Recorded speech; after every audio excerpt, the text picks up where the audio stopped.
নমস্কার বন্ধুরা, আপনারা দেখছেন সরকারি সংবাদ ইউটিউব চ্যানেল। বন্ধুরা, আপনাদের কাছে যদি বা আপনাদের পরিবারের সবার কাছে যদি একটি করে জব কার্ড থেকে থাকে, তাহলে কিন্তু বন্ধুরা আপনাদের জন্য রয়েছে একটি বিরাট বড় একটি খুশির খবর। হ্যাঁ বন্ধুরা, এইমাত্র আমাদের কেন্দ্র সরকার মোদিজি জানিয়ে দিল যে আপনাদের কাছে যদি একটি জব কার্ড থেকে থাকে, সেক্ষেত্রে কিন্তু আপনি আপনার ব্যাঙ্ক অ্যাকাউন্টে পেতে পারেন 10,800 টাকা। হ্যাঁ বন্ধুরা, আপনারা একেবারে ঠিকই শুনেছেন।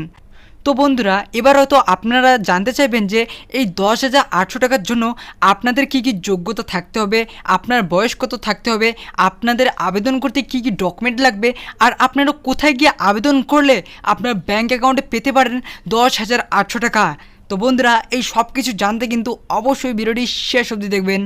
তো আসুন বন্ধুরা, এবার আমরা দেরি না করে দেখে নিচ্ছি যে আপনারা কিভাবে আবেদন করবেন এই প্রকল্পে 10,800 টাকার জন্য।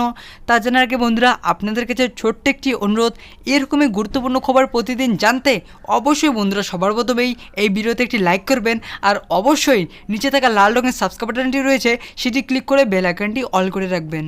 তো বন্ধুরা, সবার প্রথমেই আমরা জেনে নিচ্ছি যে আপনাদের এই প্রকল্পে আবেদন করতে কী কী ডকুমেন্ট লাগবে। তো বন্ধুরা, আধার কার্ড লাগবে, ভোটার কার্ড লাগবে, যে কোনো ক্যাটাগরির একটি রেশন কার্ড লাগবে, আর বন্ধুরা এরই সাথে ব্যাংকের পাসবুকের জেরক্স, আর বন্ধুরা 2 কপি পাসপোর্ট সাইজের ছবি লাগবে।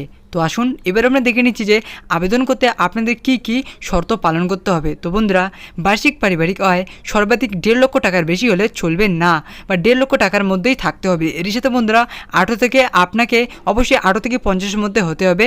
তো আসুন এবার আমরা দেখে নিচ্ছি যে আপনারা আবেদন করবেন কিভাবে এই প্রকল্পে। Block BDO office, SDO office বা কেন্দ্র সরকারের জব কার্ড ও আবাস যোজনায় ওয়েবসাইটে গিয়ে আবেদন করতে হবে।